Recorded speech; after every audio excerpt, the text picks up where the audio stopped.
Imagine the late 19th century. Europe is carving up Africa almost like a board game map. Britain, France, Belgium, Germany, they all already have colonies, armies, navies, and imperial ambitions. And then there's Italy, a newly unified state, determined to claim its own place in the sun. Back then, the logic was simple and brutal. If you didn't have colonies, you weren't taken seriously. If you weren't building an empire, you were falling behind. But in 1896, something happened that shocked the world. An African country didn't just resist a European army, it defeated it in a decisive pitched battle. This was the Battle of Adwa. And it wasn't just a military victory. It was a direct blow to the entire idea of European colonial invincibility. To understand how that became possible, we need to rewind a little. In the second half of the 19th century, the scramble for Africa begins in earnest. After the Berlin Conference of 1884 to 1885, the European powers are no longer just opening trading posts and ports. Now they want direct territorial control. And after the opening of the Suez Canal in 1869, the entire Red Sea coastline becomes a strategic zone of global importance. Whoever controls the ports in that region controls part of the route between Europe and Asia. That's exactly why East Africa became so important. And that's why Italy started looking at Eritrea and Ethiopia. For Italy, this wasn't only about trade and geography, it was also about prestige. The country had only recently unified, nationalism was rising at home, and the elites wanted to prove that Italy was a great power. There was also a blow to Italian pride. In 1881, France seized Tunisia, which many in Italy also saw as part of their sphere of influence. Rome never forgot that humiliation, and the desire for revenge lingered. Against this backdrop, Ethiopia looked like an easy target to many Europeans, and that was their first major mistake. Ethiopia was not an empty space, and it was not just a collection of scattered tribes. It was a state with an ancient political tradition, a powerful religious center, a ruling elite, a military system, and a complex but functioning internal political order. Yes, there were regional rulers, local interests, and struggles for influence. But it was not chaos. It was a living empire that, in the 19th century, was actually strengthening central authority. And this is where we meet Menelik II, one of the key figures in the entire story. It's important to understand that his strength was not just military. Menelik was a skilled politician. He knew how to negotiate, how to wait, and how to turn other people's ambitions to his own advantage. He didn't rush into war. He built up resources, strengthened his authority, gathered allies, and created a system in which different elites could work together, even if they had old rivalries and conflicts. At his side was another crucial figure, Empress Taytu.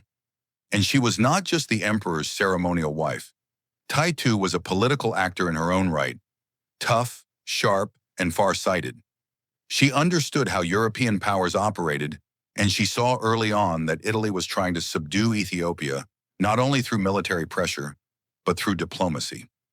In Ethiopian historical memory, Taytu became a symbol of refusal, the person who would not allow the country to be turned into a protectorate quietly, through paperwork and carefully crafted legal wording. And that matters because the victory at Adwa is not just Menelik's story, it is Taytu's story too. Interestingly, Italy and Menelik were not open enemies at first. In fact, there was a period of cooperation. In 1889, the Treaty of Wuchal was signed. Italy recognized Menelik's authority, provided money, and supplied weapons, while Ethiopia acknowledged Italian positions in Eritrea. On the surface, it looked like ordinary diplomacy, but this is exactly where the future war was planted. The problem was the famous Article 17 of the treaty. In the Amharic version, it said Menelik may use Italy's mediation in foreign affairs. May, meaning it was an option, a right, but in the Italian version, the wording meant something very different, as if Ethiopia must conduct its foreign relations through Italy. And that effectively meant protectorate status.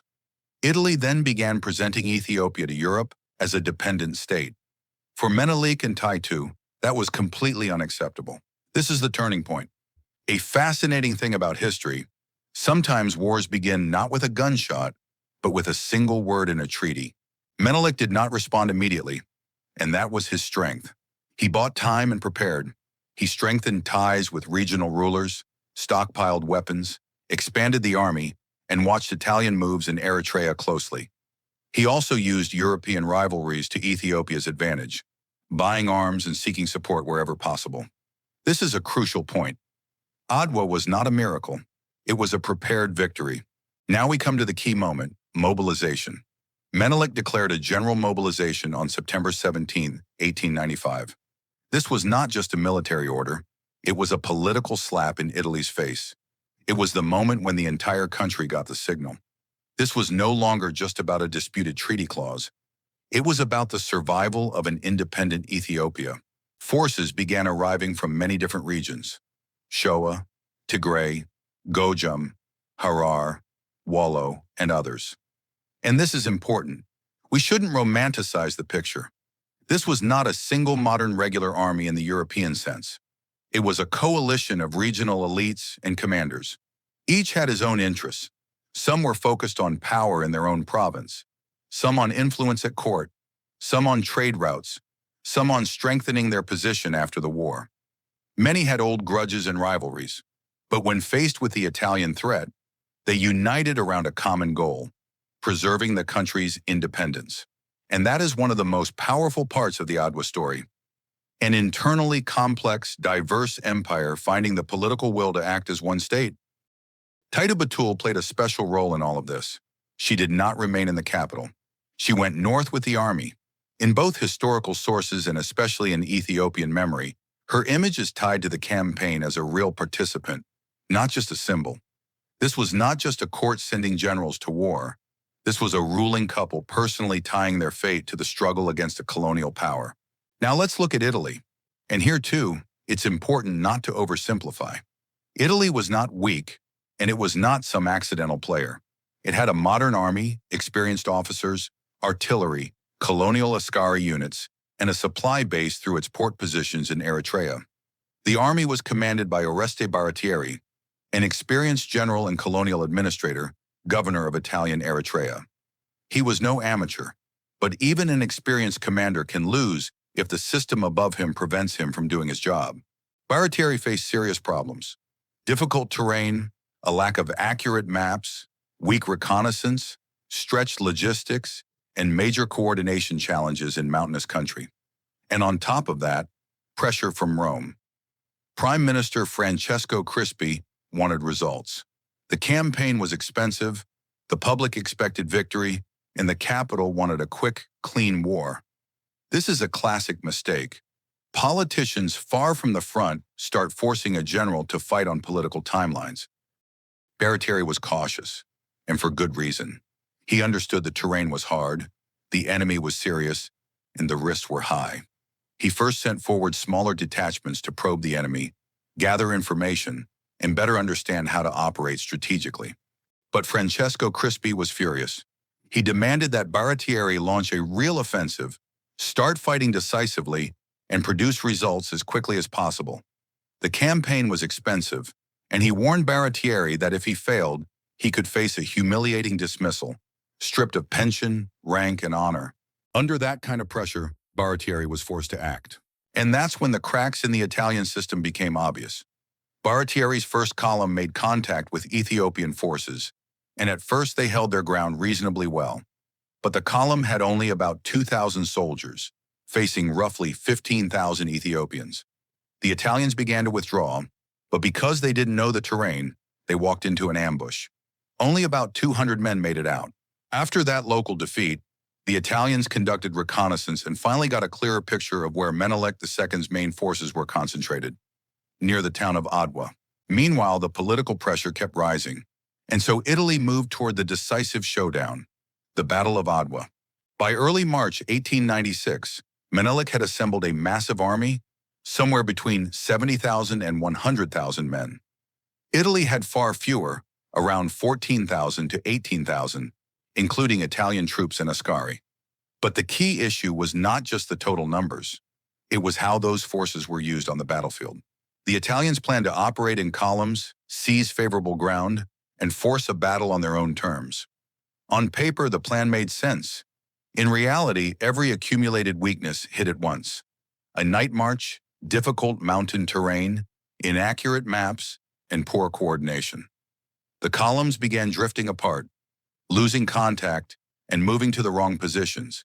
In terrain like that, losing control is almost a death sentence. The Ethiopian command, by contrast, used its strengths well: knowledge of the terrain, numerical superiority, the ability to quickly concentrate forces at key points, and the ability to strike scattered enemy columns one by one. And this is essential to understanding Adwa. The Ethiopian army was not a chaotic mob. Yes, it was structured differently from European armies, but at the decisive moment, it acted intelligently, flexibly, and effectively. Two of Menelik's commanders, Rasalula and Ras Makanan, operated with real skill. They understood that the Italians had strong artillery, so they sent forward lighter forces to engage and draw fire. Italian guns opened up and drove those forces back, but in doing so, they burned through much of their ammunition. And the Italians did not have the logistics in place to quickly resupply.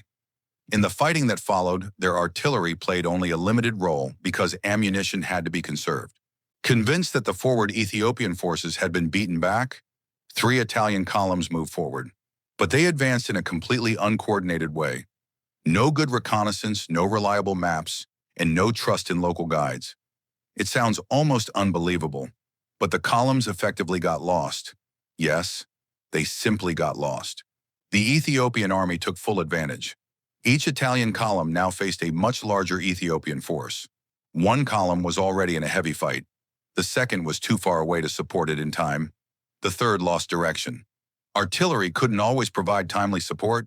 Reserves didn't know where to move. And Ethiopia kept hitting exactly where the enemy was already weakening. Once one column suffered heavy losses, a flank opened up. Fresh Ethiopian forces were sent into that gap, and then the whole battle started to collapse in a domino effect. At a certain point, this was no longer just a hard battle. It was the collapse of the entire Italian operation.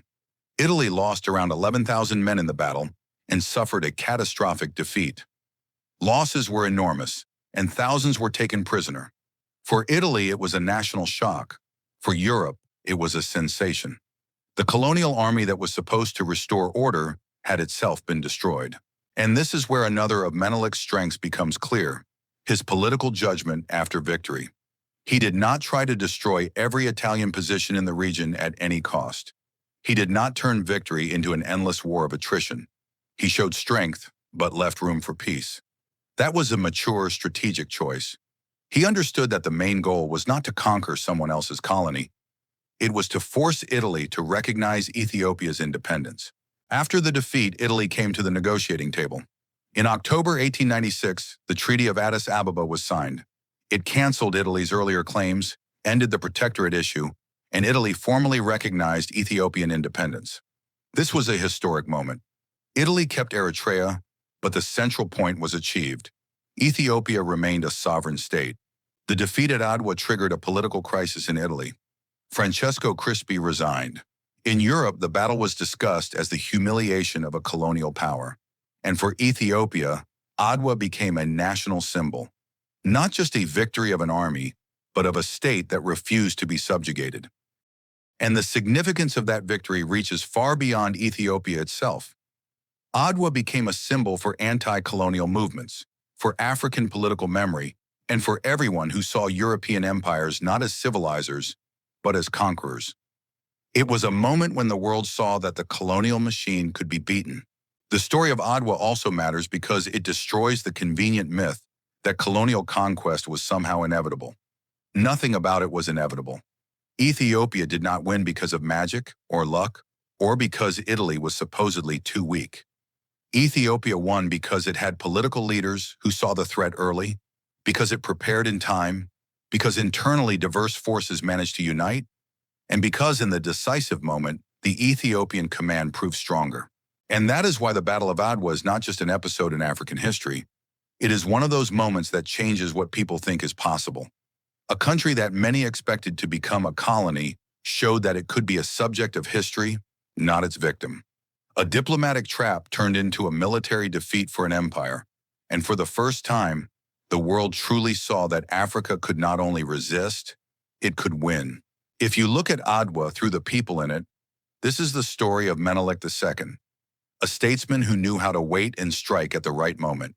It is the story of Taytu Batul, an empress who saw the danger and refused to back down. It is the story of Ethiopian regional commanders who came with different interests, but in the critical moment chose a common purpose. And it is the story of Baratieri and Crispy, a reminder of how colonial overconfidence and political pressure can lead to disaster. That is why Adwa is still remembered today, not only as a battle, but as a moment when sovereignty proved stronger than imperial ambition. Thanks for watching, subscribe and like.